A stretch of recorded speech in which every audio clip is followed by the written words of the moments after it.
Hello and welcome to this multiple choice question where we'll explore how to recognize organic liquids as acids or bases based on their functional groups. So the first sentence has a key piece of information in it. Equal volumes of the four compounds are added to the same volume of water. So you've got to think about not just does it happen to form an acid, but would they react with the water chemically to make an acid as a side product. So let's take each structure in turn and look at the functional groups and try and make that decision. So in ethanamide, the nitrogen atom has a lone pair of electrons. You know this because it's got 3 covalent bonds. 1, 2, 3. And a nitrogen atom has 5 electrons in its outer shell. So only 3 of those electrons are involved in bonds in ethanamide.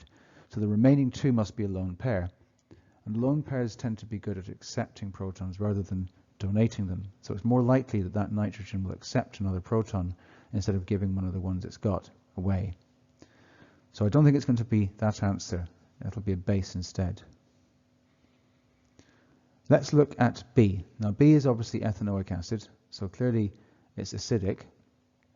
But it says the most acidic solution. So let's think about what that means. This is a weak acid. So let's come back to this a bit later. Let's classify it as maybe for the moment. If we look at C, which is ethyl ethanoate, there's no OH group to donate acidic protons like there is in ethanoic acid. So this one isn't going to be an acid either. So we can get rid of that one. So we now got a choice between B or D.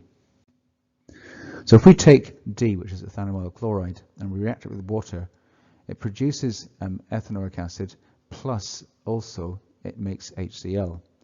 So there's 2 things to consider. Firstly, that HCl is stronger than ethanoic acid, plus it's also making some ethanoic acid of its own, in its own right.